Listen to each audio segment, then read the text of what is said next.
बड़ी खबर आपको बता दें, अमेरिकी राष्ट्रपति डोनाल्ड ट्रंप ने प्रधानमंत्री नरेंद्र मोदी को अपना अच्छा दोस्त बताया है। दोस्त मोदी से बात करने के लिए मैं उत्सुक हूं, ये बात डोनाल्ड ट्रंप ने कही। दरअसल सोशल मीडिया प्लेटफॉर्म के जरिए ये डोनाल्ड ट्रंप की तरफ से पोस्ट किया गया था। सोशल मीडिया प्लेटफॉर्म पर इन बातों का जिक्र किया गया। ट्रंप के पोस्ट पर पीएम मोदी का फिर जवाब भी आया। उन्होंने कहा भारत अमेरिका अच्छे मित्र हैं। पीएम मोदी ने कहा भारत अमेरिका स्वाभाविक मित्र हमेशा से रहे हैं। और पीएम मोदी ने यह भी कहा कि मैं भी ट्रंप से बात के लिए उत्सुक हूं, क्योंकि ट्रंप की तरफ से कहा गया था कि वो आगे भविष्य में भारत के साथ जो वार्ता होनी है डोनाल्ड ट्रंप और खासकर प्रधानमंत्री नरेंद्र मोदी के बीच में, उसको लेकर के वो पॉजिटिव है।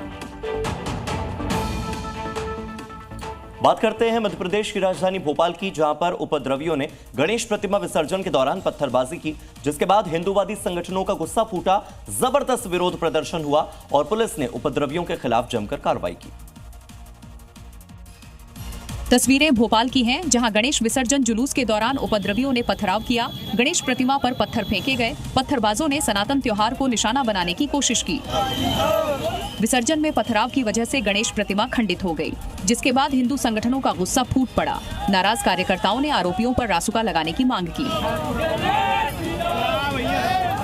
प्रदर्शनकारी हिंदू संगठन के कार्यकर्ताओं ने डीआईजी बंगला चौराहे पर प्रदर्शन किया, साथ ही थाने का घेराव भी किया। इधर मोहन यादव की सरकार ने उपद्रवियों के खिलाफ सख्त एक्शन के निर्देश दिए हैं। फिलहाल पुलिस ने 3 आरोपियों के खिलाफ एफआईआर दर्ज की है। उधर उपराष्ट्रपति चुनाव के बीच में पक्ष और विपक्ष के सांसदों के बीच में जुगलबंदी देखने को मिली। वहां झटका और हालात को लेकर के दोनों पक्षों के सांसदों ने एक दूसरे पर जमकर के तंज कसा। जिस तरीके से क्रॉस वोटिंग भी हुई, दिखाते हैं आपको। और ये वाकया उस वक्त हुआ जब संसद में उपराष्ट्रपति का चुनाव चल रहा था। तभी संसद के बाहर केंद्रीय मंत्री गिरिराज सिंह, सपा सांसद राजीव राय और कांग्रेस नेता शक्ति सिंह संसद से बाहर निकल रहे थे।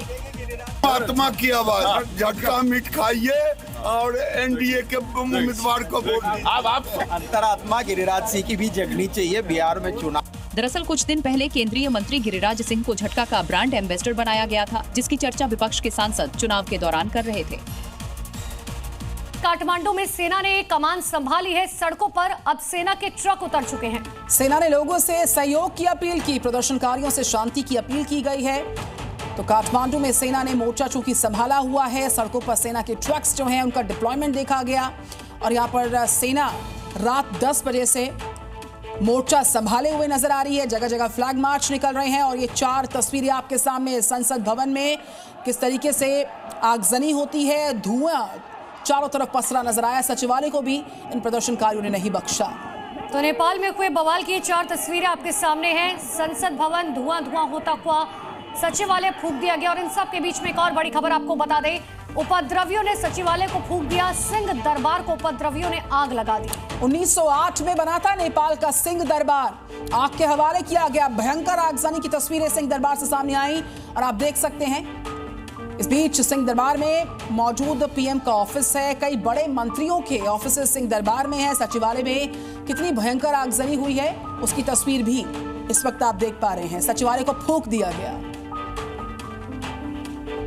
1908 में बना नेपाल का ये सिंह दरबार, जिसे नेपाल का सचिवालय भी कहा जाता है, अब खाक बन चुका है। राणा शासन से लेकर आज तक नेपाल की सत्ता का केंद्र रहा सचिवालय कुछ उपद्रवियों ने फूंक डाला।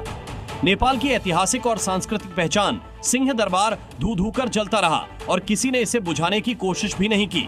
19वीं सदी में बनी ये इमारत काठमांडू के बिल्कुल बीचों बीच मौजूद है और इसे नेपाल सरकार का मुख्यालय कहा जाता है।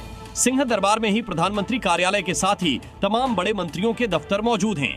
लेकिन देश का ये सबसे बड़ा भवन अब आग के हवाले कर दिया गया। ड्रोन से ली गई ये तस्वीरें बता रही हैं कि नेपाल में किस तरह प्रदर्शन की आड़ में कुछ अराजक तत्व बेखौफ सरकारी संपत्ति को नुकसान पहुंचाने में लगे हैं। नेपाल में प्रदर्शनकारी मीडिया हाउस को टारगेट कर रहे प्रदर्शनकारियों ने नेपाल के मेन स्ट्रीम मीडिया संस्थान कांतिपुर के ऑफिस को आग के हवाले कर दिया।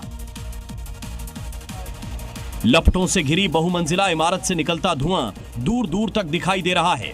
नजारा इतना खौफनाक है कि चंद मिनटों में दफ्तर की खिड़कियां टूटकर गिर गईं। ऊपरी मंजिलें पूरी तरह से आग की चपेट में है। वायरल हो रहे वीडियो में साफ दिख रहा है कि आग की ऊंची लपटें पूरी इमारत को निगल रही हैं। प्रदर्शनकारियों के गुस्से का शिकार बनी ये बिल्डिंग नेपाल के सबसे बड़े मीडिया संस्थानों में गिने जाने वाले कांतिपुर के ऑफिस की है, जिसे आग के हवाले कर दिया गया। जेएनजी प्रदर्शनकारियों ने सोशल मीडिया बैन और भ्रष्टाचार के खिलाफ के आंदोलन के दौरान इस बिल्डिंग को धुआं कर दिया। और बड़ी खबर आपको बुलंदशहर से बता दें, जहां पर बदमाशों का एनकाउंटर किया गया, एक बदमाश गिरफ्तार हुआ।